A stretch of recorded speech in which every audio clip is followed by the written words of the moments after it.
네, 반갑습니다, 여러분. 어, 아까는 분위기가 되게 좋았는데, 처음에 이 발표 제목을, 그, 다음 세대 재단의 이 키워드를 받고, 저를 찾아오셔서 제가 굉장히 당혹스러웠습니다. 저는 인간의 진화와 뭐 기술의, 인간 본성하고 기술의 진화가 어떻게 또 상호작용하는지 이런 것들 연구하는 학자이고, 또 스타트업 칼리지에서 학생들 창업 도와주고 하는 그런 일을 하고 있는데, 제가 웬만한 주제는 제가 다 커버할 수 있거든요. 근데 이 탁월함이라는 주제를 받았을 때 좀 막막했습니다. 그래서 제 주변에 탁월한 사람들을 좀 생각해 봤어요. 어떤 사람들인가? 그랬더니 뭔가 좀 독창적인 사람들이에요. 근데 그 독창성이 어, 원래 갖고 태어난 건가? 아니면 뭐 훈련될 수 있는가? 혹은 뭐 그게 어떤 연습을 통해서 그런 게 가능한가? 뭐 이런 질문들이 막 떠오르더라고요. 뭐 제 주변에 있는 사람들, 예를 들어 스포츠로 생각해 보면 그 타이거 우즈 같은 그런 천재적인 플레이어들 생각해 보면 되게 탁월한 사람들인데, 그럼 예술이나 이 스포츠나 이런 데서 주로 하는 얘기인가? 뭐 이런저런 생각이 떠올랐습니다. 그래서 처음에 이제 정의를 해야 되니까, 그래서 우리 다음 세대 재단은 어떻게 정의를 했는지를 봤어요. 뛰어넘을 만큼 뛰어남이라는 아주 기가 막힌 어, 정의를 했습니다.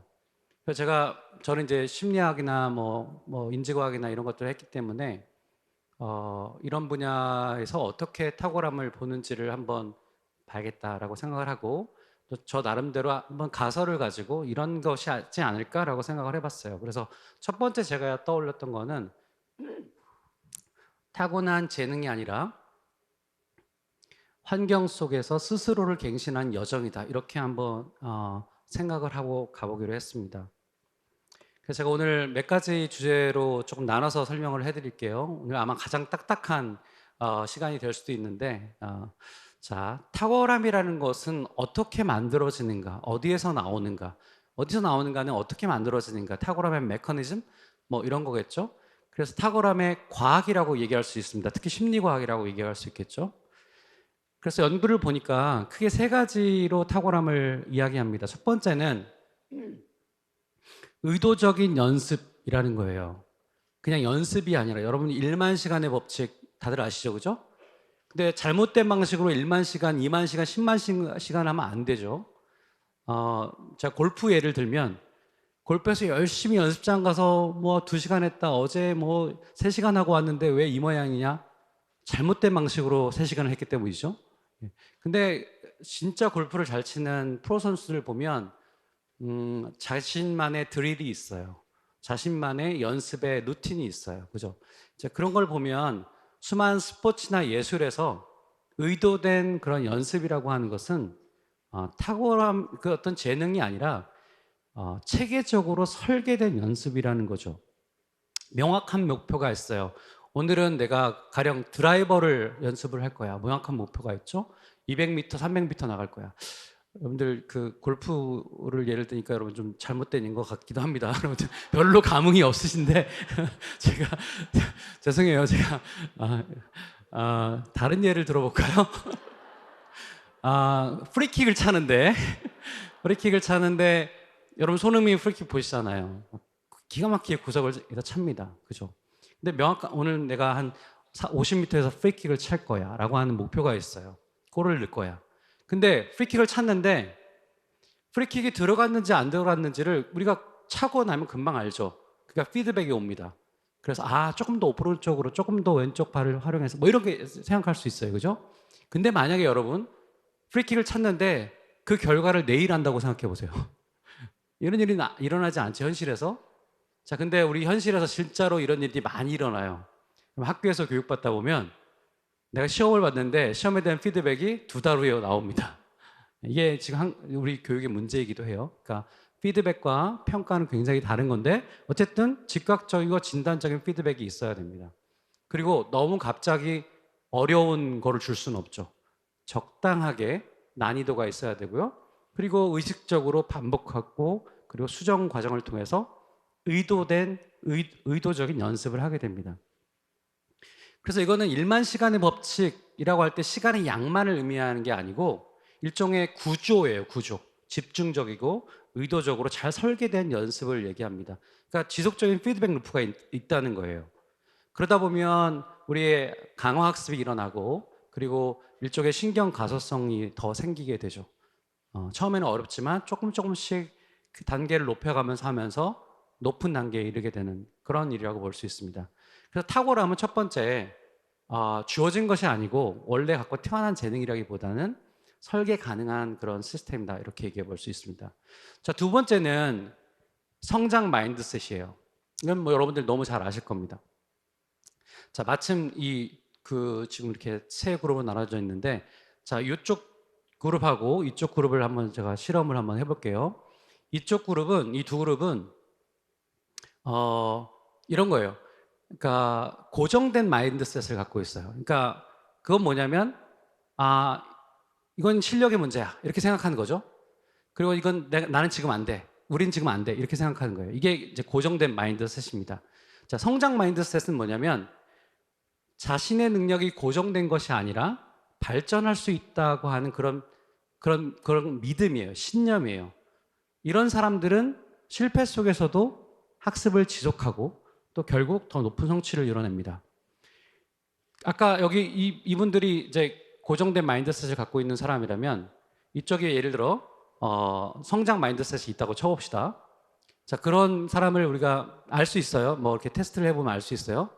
자, 근데 어떤 실험을 해봤냐면 고정된 마인드셋 그 다음에 성장 마인드셋을 갖고 있는 사람들한테 똑같이 어떤 시나리오를 읽힙니다. 어떤 시나리오냐면 이 시나리오 속의 주인공이 수학 시험을 봤는데 너무 잘 못했어요. 자, 실패를 했어요. 자, 그럴 때 이 고정된 마인드셋을 가진 사람과 성장 마인드셋을 가진 사람이 그 실패를 어떻게 해석하는가, 그 해석의 차이를 봤더니 고정된 마인드셋을 가진 사람들은 얘 원래 이래. 이거는 그냥 얘 한계야. 이렇게 얘기합니다. 성장 마인드셋을 가진 사람은 반면 뭐라고 대답하냐면 이 친구는 수학을 문제를 푸는데 어떤 전략이 잘못된 거야. 이 전략을 좀 바꾸면 되겠어. 이렇게 생각한다는 거죠. 그러니까 고정된 마인드셋은 실패를 능력의 한계로 해석해버리고 회피하고 방어하려고 합니다. 그거에 비해서 성장 마인드셋을 갖고 있는 사람은 실패를 학습 과정으로 이해해요. 학습의 과정이에요. 그러니까 실패는 당연한 거예요.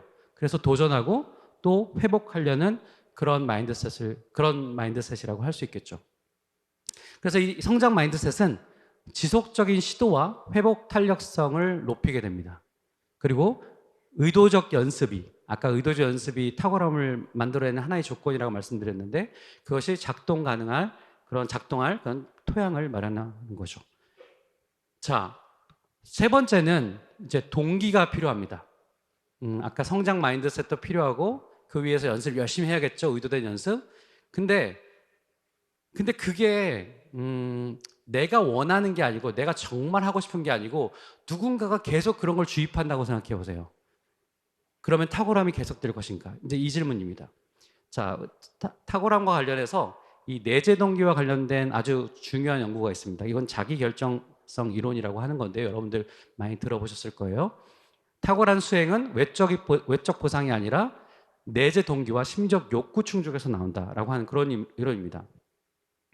자, 인간은 누구나 이 세 가지 조건, 자율성, 유능함, 그 다음에 관계성이라는 이 세 가지 조건이 만족될 때 행복감도 느끼고 충족감도 느끼고 그 다음 뭔가를 하고 싶다는 그런 이론이에요.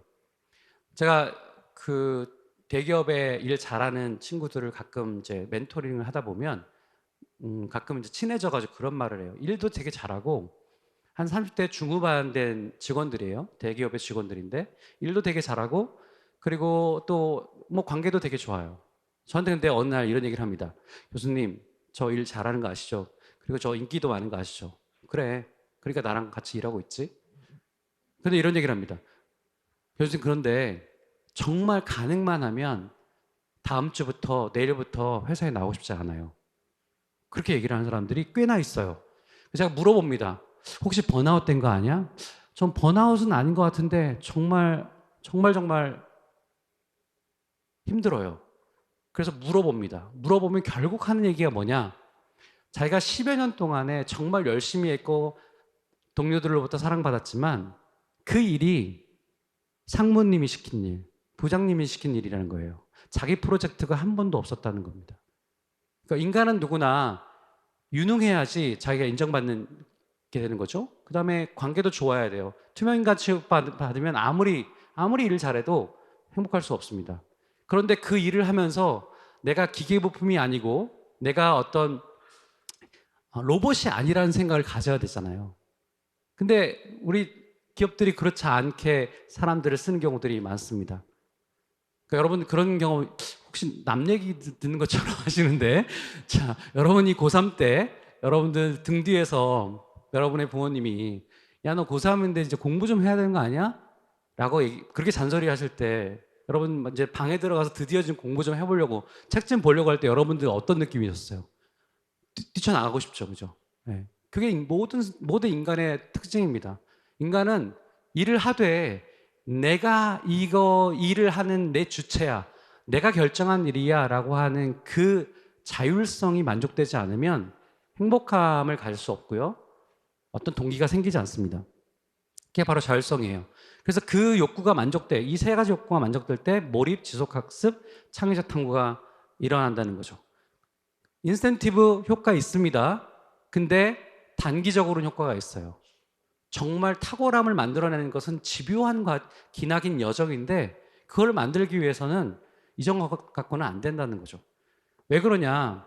그냥 그런 게 아니라 인간의 심리가 있습니다. 인간에게는 두 가지 종류의 동기가 있다고 해요. 하나는 내재 동기입니다. 내재 동기는 그냥 좋은 거예요. 그냥 재밌는 겁니다. 그냥 의미 있다고 생각되는 거예요. 자기 자신에게. 자, 외재 동기는 뭐냐? 이걸 하면은 인센티브를 받아요. 이걸 하면 칭찬받아요. 이걸 하면은 혼나지 않아요. 이런 게 외재 동기죠. 인간은 누구나 외재 동기와 내재 동기가 다 작동합니다. 근데 제가 오늘 여러분에게 조금 말씀드리고자 하는 것은 우리 사회가 지나치게 외재 동기가 많다는 거예요. 그게 강하게 작동하는 사회라는 겁니다. 내재 동기가 외재 동기가 무엇인지를 알 수 있는 대표적인 예를 하나 들어볼게요. 여러분 리처드 파이만 아시죠? 이분은 내재 동기의 끝판왕입니다. 이번 노벨상을 받았어요. 그럼 인터뷰를 할 거 아닙니까? 노벨 물리학상을 받았는데 실제 인터뷰 내용입니다. 선생님, 노벨상을 받았는데 한 말씀 해주시죠. 그랬어요. 그랬더니 이런 얘기를 합니다. 나는 이미 상을 받았어요. 왜냐하면 내 상은 발견한 거, 그 발견의 기쁨입니다. 이미 받았어요. 뭐 스웨덴 아카데미가 무슨 상을 주는지는 그거는 언리얼한 거예요.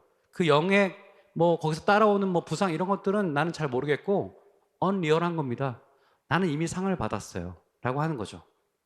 이분한테 만약에 당신 노벨상 받을래요? 아니면 노벨상을 받는데 양자역학 못하게 할게요. 물리학 하지 마세요. 그때 노벨상 받을래요? 아니면 노벨상 안 받고 물리학 할래요? 그러면 어떻게 했습니까? 당연히 노벨상 안 받고 물리학 하겠다 하시겠죠. 이게 바로 내재 동기입니다. 나는 이미 발견한 거예요. 그게 끝인 거죠. 자, 조금 더 내재 동기가 무엇인지 여러분들 이게 좀 헷갈리기 때문에 한 번 더 예를 들어볼게요. 우리 사회에도 그런 분들이 계십니다. 허준희 교수님 여러분 아시죠? 노벨 수학상에 해당되는 필드상을 받으신 분이에요. 이분이 이런 얘기를 합니다. 상을 받고 인터뷰를 하신 내용이에요. 수학을 왜 하세요? 수학 뭐가 좋으세요? 물어본 거예요. 그랬더니 수학은요, 수학을 열심히 하면 뭔가 기초적인 학문이기 때문에 이걸 통해서 응용하면 정말 어떤 경쟁력이 생기고 이건 아주 기본적인 거예요. 그래서 되게 필요하기 때문에 제가 합니다. 이런 식으로 말하지 않았습니다. 여기 보세요. 자, 수학은요, 자신이 얼마나 깊이 생각할 수 있는지를 끊임없이 테스트하기 때문에 재밌습니다. 라고 하는 겁니다. 한 인간이 얼마나 깊이 생각할 수 있는지를 테스트하는 과정이 얼마나 재밌어요. 라고 하는 거예요. 자, 더 압권은 여기에 있어요. 여러분 이제 수상자에게 전화하잖아요. 그러면 이제 미국에 있으니까 새벽에 받을 거 아닙니까? 새벽에 받았어요. 이 부인이 자고 있어. 깨울까 말까 하다 깨웠어요. 그랬더니 아이, 나 그럴 줄 알아서 잠이나 자. 이렇게 된 거예요. 예. 얼마나 멋진 커플입니까? 그죠? 이걸 저는 슈퍼 쿨하다고 말하고 싶어요. 얼마나 멋진 커플입니까? 이분이 한때 자기가 필드상을 받아서 조금 불행하다는 얘기를 하신 적이 있어요. 왜? 수학할 시간이 너무 없어졌다. 인터뷰하고 뭐 하다 보니까 유명해져서 그런 거죠. 여러분, 이게 내재 동기입니다.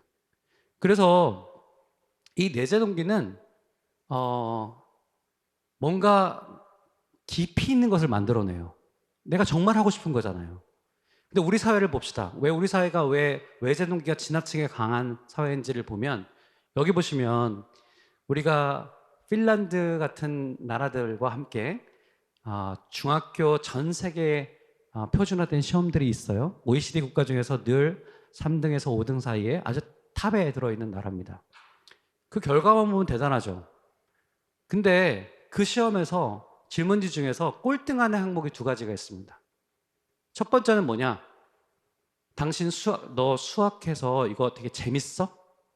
아닌데요? 혹시 수학 이거 공부해서 어디 써먹을 수 있을 것 같아? 잘 모르겠는데요. 그 항목에서 맨날 1등이에요. 전 세계 1등이에요. 압도적인 1등이에요. 자, 어떤 상황입니까? 우리는 재미도 없고 어디서 써먹을지를 모르는 것을, 핀란드는 수업 끝나고 30분 공부해서 예를 들어 80점 맞는다면 우리는 4시간 공부해서 79점 맞아요. 도대체 우리 교육이 얼마나 잘못된 겁니까? 왜 그러겠어요? 수학을 공부하는 이유는 내가 어떻게 깊이 생각할 수 있는지를 테스트하기 때문에 재밌는 게 아니라 입시 때문에 하는 거죠. 이걸 잘 봐야지 들어갈 수 있는 거니까요. 좋은 대학, 소위 말해서. 자, 이게 외재 동기를 지나치게 강하게 만들어낸 사회라고 할 수 있습니다. 우리는 마치 영혼 없는 아이들, Y를 묻지 않는 그런 교육을 하고 있는 것 같아요. 그러다 보니까 우리 사회가 굉장히 잘 사는 사회에도 불구하고 이 경제력에 비해서 불행한 나라입니다. 여기 그 중에 세 나라가 있어요. 한중일 보시면 우리 동아시아 3국 강대국이죠.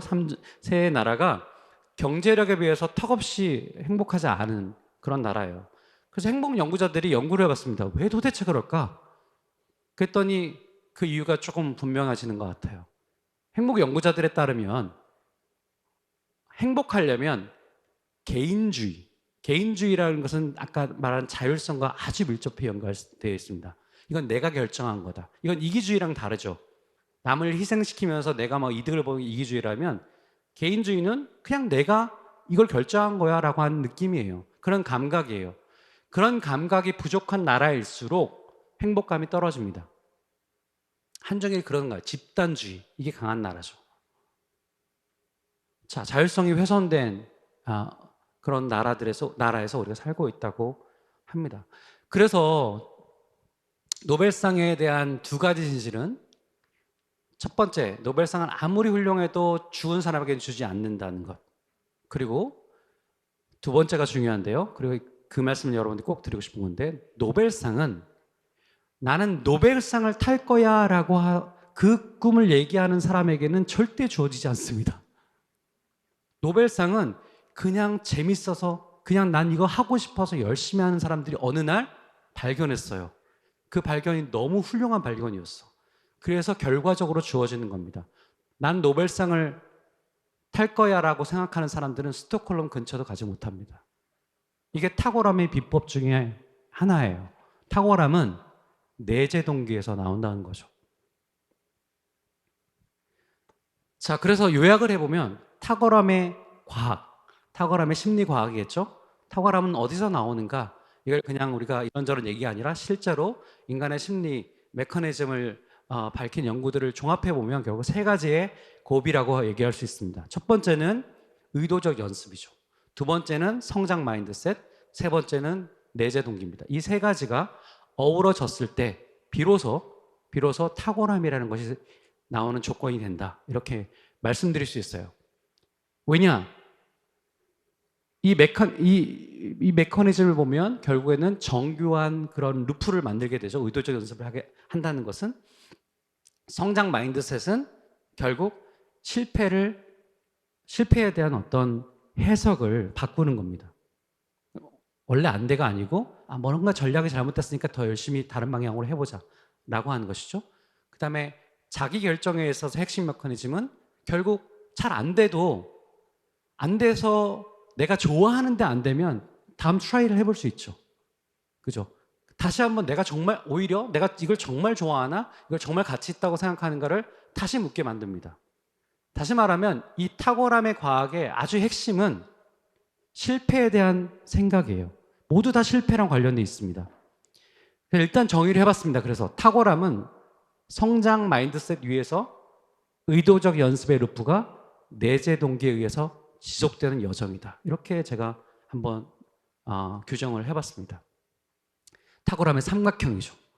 두 가지 밑에 있는 성장 마인드셋과 내재 동기가 작동하고 그 위에서 계속 의미 있는 연습을 돌리는 거예요. 의도된 연습을 돌리는 거죠. 이렇게 한다면 이 과정을 오랜 시간, 1만 시간 한다면 진정으로 여러분 탁월해질 수 있다는 거죠. 자, 그렇다면 우리가 어디에서 탁월함이 나오는가에 대한 과학은 거기서 그 탁월함에서 무슨 얘기를 하는지를 들었다면 그러면 반대로 과학의 탁월함은 무엇일까? 그렇게 말하는 그 과학의 탁월함에 대해서 얘기를 해보려고 해요. 이걸 왜 그냥 말장난이 아니라 이 탁월함의 과학이 갖고 있는 공통된 귀결은 바로 실패에 대한 생각이고 실패를 어떻게 학습의 과정으로 끌어들이냐가 결국 핵심이기 때문이죠. 자, 그래서 탁월함과 실패에 대해서 얘기를 해보겠습니다. 아까 세 이론은 서로 다른 영역이긴 하지만 모두 실패를 어떻게 해석하느냐의 시작이에요.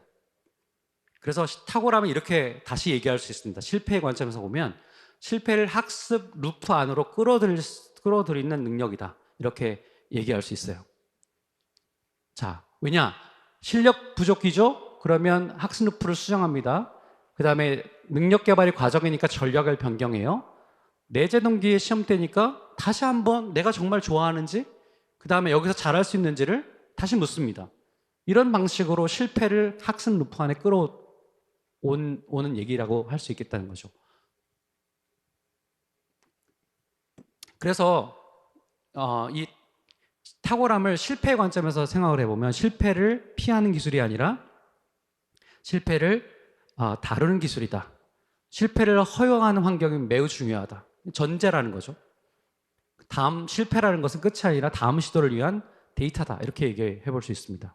자, 그거를 제일 잘하는 게 뭐냐? 우리 인간이 만들어 놓은 어떤 지식 방법론 혹은 어떤 지식을 생성하는 그런 지혜를 만들어내는 방법 중에서 인류가 개발한 그것 중에서 이런 실패를 가장 기가 막히게 다루는 게 뭐냐? 저는 그게 과학이라고 생각합니다. 왜냐하면 과학적 방법론을 보세요. 여러분 과학이 뭡니까? 과학이 뭐예요? 여러분 침대는 뭐예요? 네. 침대는 과학이죠, 그죠? 네. 과학이 뭔가를 여쭤보면 여러분 잘 대답을 못 하시는데 침대를 여쭤보면 과학이라고 얘기하십니다. 자, 왜 그 광고가 나왔을까요? 침대가 과학일 만큼 과학이라는 것은 그 광고가 얘기하는 바는 과학이라는 것은 인류가 만들어낸 지식 방법 중에서 가장 인식적으로 탁월하다는 뜻이에요. 가장 권위가 있다는 뜻입니다. 여러분, 이건 과학적이에요 라고 말하는 순간 사람들이 이건 매우 객관적이구나. 이건 내 의견이 아니고 데이터구나 라는 생각을 하잖아요. 그거를 이용하려고 하는 광고이겠죠. 그죠? 그 얘기를 하는 겁니다. 과학은 인류가 만들어낸 지식 방법 중에서 매우 특별합니다. 여러분, 인류가 만들어낸 지식 방법론이 많지가 않아요. 여러분들 그냥 철학은 뭡니까? 사유죠, 사유. 그죠? 생각하는 거예요. 연역적으로 추론해보고 하는 겁니다. 여러분, 예술은 뭐예요? 예술도 엄청난 지식이죠. 지혜죠? 예술은 그냥 직관입니다. 예술을 논리적으로 설명하기 어려운 부분이 많아요. 직관이에요. 근데 과학은 연역도 아니고 사유도 아니고 사유만도 아니고 직관만도 아닌 특별한 방법론입니다. 그 방법론은 이런 거예요. 실패를 다루는 방법론입니다. 자, 여러분들이 과학을 한다 그러면 과학자라 그러면 어떤 일을 하시는 거냐면 첫 번째, 설명해야 될 현상이 있어요. 예를 들어 무슨 나로아가 어제 잘 떠서 성공적으로 갔지만 떨어졌어요. 예를 들어 폭파됐어요. 다행히도 그런 일이 없었어요. 근데 그럼 폭파됐다 그러면 그 현상을 어떻게 설명할 것인가? 가설을 세우죠. 그리고 가설을 예측을 합니다. 그리고 실제로 그런 것인지를 검증을 하죠. 근데 여기서 중요한 겁니다. 실패 내놓는 거예요. 이게 예측을 하고 진짜 실험을 해서 이게 실패냐 성공이냐를 완전히 오픈하는 겁니다. 그랬더니 괜찮았어요. 그럼 계속 킵하는 거죠. 하지만 반대 사례가 나왔어요. 그럼 어떻습니까? 그 가설을 의심하기 시작하죠. 그래서 다른 가설을 제시하는 겁니다. 이 루프, 이 실패를 다루는 이 루프를 만든 게 인류의 최고의 발명인 거예요. 여러분, 과학이 없는 세계를 생각해 보세요. 여러분, 이거 없어요, 지금. 이 문명은 없습니다. 그죠? 엄청난 탁월함을 만들어냈어요. 자, 그게 바로 예를 들어 포퍼 같은 과학 철학자가 얘기하는 반증 가능성입니다. 과학은 뭡니까? 반증 가능해야 된다는 거예요. 이게 실패인지 아닌지를 알 수 있어야 된다는 겁니다. 실패를 피하는 기술이 아니죠. 실패를 기가 막히게 드러내는 기술이에요. 자, 그래서 실패를 가장 빠르게 그리고 가장 정확하게 발견하도록 과학이 진행되어 왔습니다. 과학이라는 게 그런 활동이라는 거죠. 더 나은 실패를 통해서 더 나은 설명을 그런 찾는 그런 기술, 그게 과학이고 그런 사람들이 바로 과학자라고 할 수 있겠죠. 자, 이게 바로 과학을 실패의 관점에서 보는 겁니다. 사전에 예측하고 의도적으로 노출시키고 정량적, 체계적 피드백을 하고 그리고 실패 이후에 다시 가설을 설정하는 그런 피드백 루프를 돌리죠. 자, 이렇게 해서 지식이 엄청난 진보를 거뒀고요. 그리고 제가 지금 속해 있는 스타트업 칼리지는 바로 이 과학 방법론을 가지고 창업을 하는 그런 걸 배우는 곳이죠. 여러분, 스타트업, 창업 이거 되게 어려운 것처럼 보이지만 지금 얘기한 이 방법을 그냥 그대로 비즈니스 영역에 가져온 게 바로 스타트업입니다. 그러니까 과학을 배워야겠죠, 스타트업도. 실패를 빠르고 저렴하게 저비용으로 그리고 정확하게 관리하는 기술이라고 할 수 있습니다. 예를 들어 여러분 DNA 구조를 발견한 그 과학적 발견과 넷플릭스의 비즈니스 모델 되게 비슷한 과정을 거쳤어요. 이중나선 구조 여러분 아시죠? 왓슨 크릭이라고 하는 과학자들이 DNA 구조를 발견했습니다. 처음에는 보니까 나선 구조인 것 같았어요. 그래서 이거는 일단 나선 구조로 시작하자. 가설을 세웁니다. 그랬더니 뭐 삼중 나선이냐 알파 나선이냐 뭐 이런 가설들이 막 제기됐습니다. 그러다가 여러 가지 정량적인 증거를 가지고 이건 이중 나선이다. 이렇게 발견하게 된 거죠. 마찬가지예요. 넷플릭스도 처음에는 DVD 우편으로 주고받는 거 했었잖아요. 그러다가 어느 순간 디지털 스트리밍 기술이 나온 다음에 이걸 사람들이 쓸까? 엄청난 검증 과정을 거칩니다. 이 정도면 쓸 것 같아. 이 정도 버벅거림이라면 쓸 것 같아. 오케이, 여기서부터 해보자. 라고 해서 만들어진 게 바로 넷플릭스 여러분들 쓰고 계시는 지금 서비스라고 할 수 있습니다. 똑같죠. 다 엄청난 실패들을 겪었습니다. 그래서 다시 한번 탁월함의 조건을 한번 다시 생각해 보죠. 자, 실패를 다루는 게 바로 탁월함이라고 말씀드렸잖아요. 그렇다면 한 가지 집단적인 조건이 한 가지 더 생깁니다. 그것은 뭐냐? 실패를 블레임하지 않는 거예요. 집단 내의 실수, 의문, 반대 의견을 표현해도 처벌받지 않는다는 그런 공유된 신념, 이런 게 있는 집단이 더 탁월하다는 겁니다.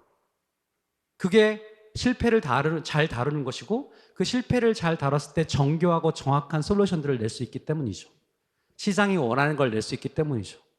여러분들의 클라이언트들이 계시다면, 여러분들의 상대하는 그런 대상들이 계시다면 그분들이 뭘 원하는지, 이건 끊임없이 과학자가 사물에 대한 어떤 현상을 다루는 것과 같은 거예요. 가설을 세우고 만들어보고 실험해보고 검증해보고 다시 가설을 또 재설정해보는 그 과정, 그 루틴이 바로 탁월함을 만들어냅니다. 그래서 탁월함은 팀플레이예요.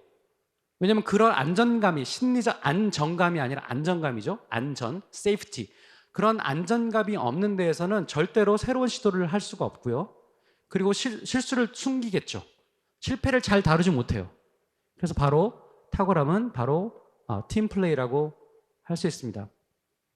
자, 이제 마지막으로 그러면 이 탁월함은 어디를 향해야 되는가? 탁월함의 목적과 방향에 대해서 얘기를 해볼게요.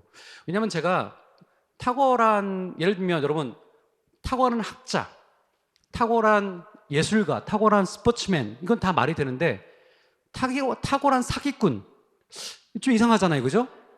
탁월함이라고 하는 것은 약간 중립적인 것 같은데 뭔가 방향이 있어야 될 것 같아요, 그죠? 그래서 그 방향에 대해서 한번 얘기를 해보겠습니다. 다시 말하면 아무리 빨라도 만약에 엉뚱한 방향으로 계속 가게 되면 비극의 가속화되는 거죠. 방향이 잘못됐으면 아까 아무리 연습을 많이 해도 이상하게 연습하면 그거는 탁월함을 못 만든다는 거 비슷한 거예요. 자, 개인의 영광을 위해서만 탁월함을 우리가 사용한다면 이제 개인적인 속성으로만 생각하는 거죠. 그러면 아까 안 된다고 말씀드렸는데 팀플레이라고 말씀드렸는데 그래서 그런 거로 하면 팀을 해치고 공동체를 망가뜨리고 결국 자신을 해치게 되는 거죠. 그러니까 탁월하다고 하면서 예를 들어 관계를 고립시키면 안 된다는 겁니다. 그래서 바로 개인의 뛰어남이 아니라 공동체의 역량이라고 얘기할 수 있어요. 자, 이 얘기를 좀 더 해보겠습니다. 그러면 어떻게 이 탁월함을 올바른 방향으로 위치 지을 것인가? 사회심리학의 아주 중요한 이론 중에 이런 게 있습니다. 인간은 누구나 타자를 만났을 때, 타 집단을 만났을 때 두 가지 안테나를 세운다는 거예요. 첫 번째는 이 사람이, 이 집단이 유능한가? 왜냐면 유능해야지 나에게 도움이 되잖아요. 그죠? 근데 그 유능함을 가지고 나를 해야 하는 것은 어때요? 우리 집단을 해야 하는 것이 최악이죠. 그래서 유능함 뿐만 아니라 그 집단이, 그 개인이, 그 타인이 얼마나 따뜻하고 혹은 친절하고 다정한지에 대한 축이 있습니다. 자, 그 축에서 보면 모든 사람이 이 그래프 안에 들어와요. 여러분도 한번 스스로를 한번 반성해 보시기 바랍니다. 자, 무능하고 유능한 사람이 있죠? 자, 이사분면부터 볼까요? 갓난 아이들. 무능해요, 그죠? 뭐, 다정함, 해야 할 게 없죠, 그죠? 그러니까 어때요? 연민의 대상이죠. 자, 3, 4분면 볼까요? 무능한데 차가워요. 경멸의 대상입니다. 자, 유능한데 차가운 사람들 있죠. 서양 사람들이 보면 아시안이 그렇다는 거예요. 이건 약간 편견일 수 있습니다. 사람들이 편견이 작동하기도 해요. 유능한데 되게 차가워. 사실은 차갑지 않은데 정이 넘치는데 잘 모르는 거죠. 편견 때문에. 자, 근데 여러분이 만약에 여러분이 한 인생을 살면서 어떤 사람이 되고 싶냐라고 하면 결국 그 얘기예요. 똑똑한데 인성도 좋은 사람 되고 싶어요. 이런 거잖아요. 그 얘기예요. 이게 바로 따뜻함과 유능함의 일사분면, 존경의 대상이죠.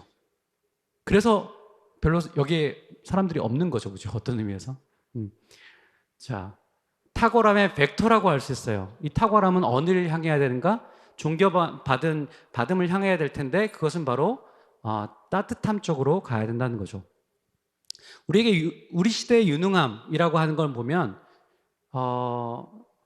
기후위기, 그 다음에 양극화, 정치적, 경제적 양극화 지금 굉장히 심각한 위기지 않습니까?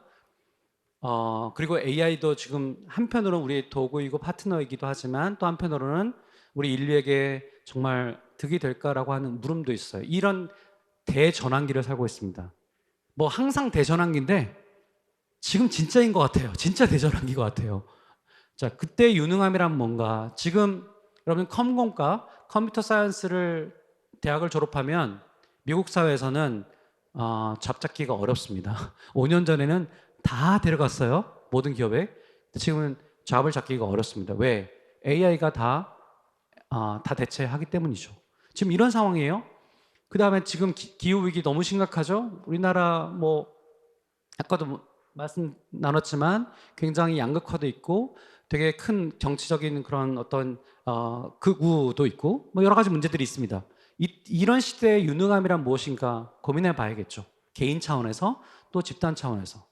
자, 개인 차원에서는 이런 대변환기에는 변화에 잘 적응하고 그리고 다양성을 유지하고 변화를 예측해서 적응하는 능력이 되게 중요하겠죠. 집단 차원에서도 마찬가지입니다. 지금 AI가 되게 중요한 시대인데 아까 우리 카카오 임팩트에서 말씀하셨는데 이걸 도구 정도를 넘어서 파트너로 좀 대하기 시작했습니다. 이걸 잘 대해야겠죠. 동료처럼 잘 대해야 될 겁니다. 그렇게 대해야지만이 요즘 몇몇 대학에서 있었던 최근의 문제들, 뭐 집단 커닝 문제들, AI 커닝이라고 하는 그 문제들을 우리가 새롭게 바라볼 수 있어요.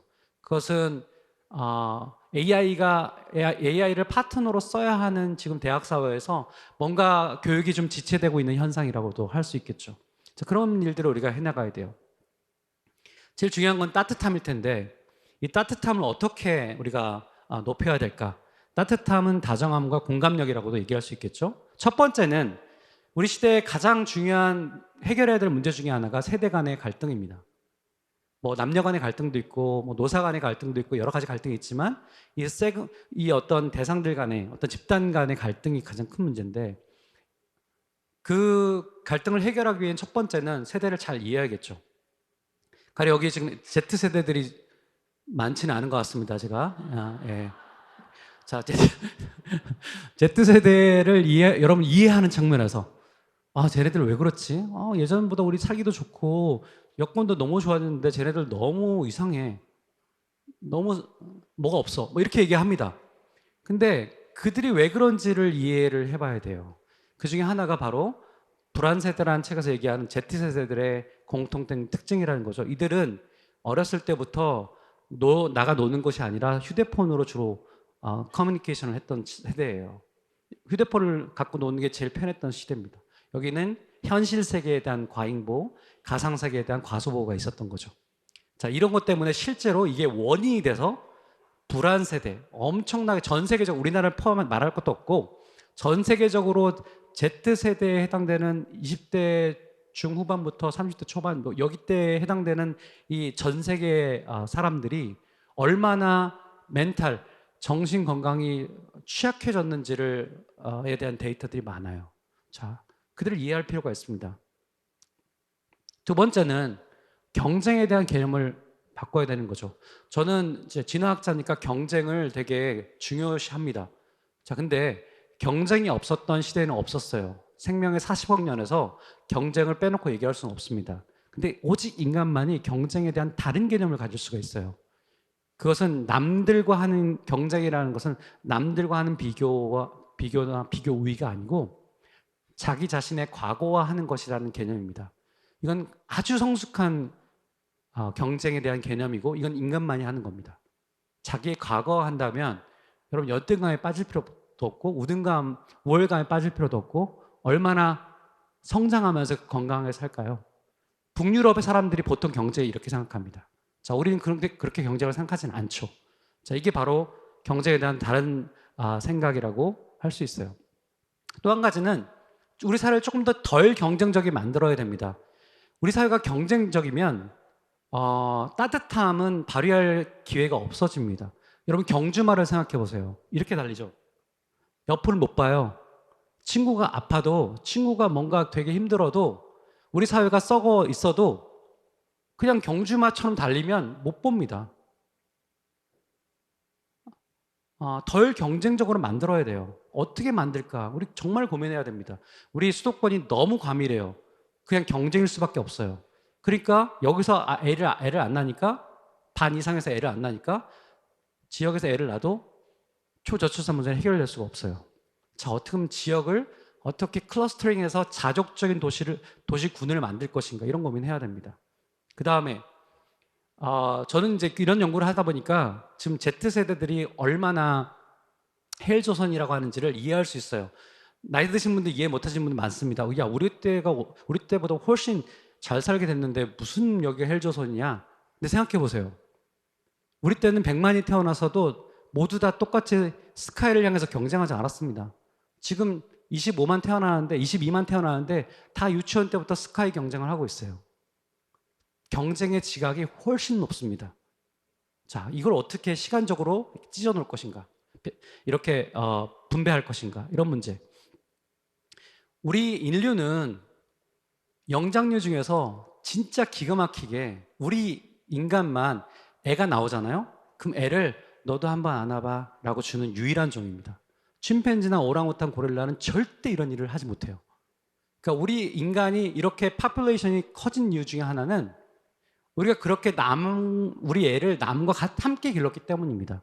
이걸 협력적인 양육이라고 하는데 이것 때문에 우리 인류가 엄청나게 커진 거예요. 근데 이걸 잃어버리고 있습니다, 지금. 내 새끼 지상주의에 살고 있죠. 자, 이런 것도 경쟁과 관련된 거라고 할 수 있겠죠. 다양성도 우리가 오늘 그런 말씀 많이 하셨지만 정말 다양한 사람들을 받아들이는 그런 마음들, 소수자, 그다음에 역량 측면에서도 굉장히 다양한 역량들을 같은 기준이 아니라 다양한 기준으로 이해하는 능력 너무너무 필요합니다. 그러니까 심리적 안정감도 얘기했고요. 마지막으로 여러분, 독서가 공감력을 너무너무 높여줍니다. 오늘 책도 여기 전시 많이 됐는데 여러분, 책 읽으시면 책을 읽으면서 저자가 왜 이런 책을 썼을까, 여기에 주인공들은 왜 이런 삶을 살까라고 하는 것 자체가 이미 엄청난 공감력을 발휘하는 거예요. 네, 그래서 여러분들이 탁월함을 위치 줄 수 있겠죠. 공감을 저는 이제 최근에 연구를 했는데, 공감을 연구한 학자로서 제가 사티아 나델라 같은 위대한 MS CEO가 이 공감 경영으로 유명한데 그 공감 경영을 뭐라고 얘기하는지를 들어봤어요. 이런 얘기를 합니다. 공감은 우리 인간이 되게 말랑말랑한 기술이라고 생각하는데 그거 아니고 이 인생에서 배우는 가장 어려운 기술이다, 이렇게 얘기합니다. 자, 되게 어렵기 때문에 그 어려운 길을 가는 사람들을 우리가 존경하는 거거든요. 여기 계신 분들은 다 그 탁월함과 그 따뜻함을 다 가지고 그런 존경의 일사분면을 가시길 바래요. 그래서 마지막으로 이걸 한번 이건 제가 정의한 겁니다, 여러분. 물론 지금 목사님 설교하는 시간 아니지만 한번 저기 읽어볼까요? 자, 첫 번째 줄 한번 읽어볼까요? 슈퍼쿨한 삶이란, 자, 뭐요? 타고난 재능에 만족하지 않고 지속적으로 스스로를 갱신함으로써 유능함과 다정함을 갖추어 나가는 인생 여정이다. 감사합니다.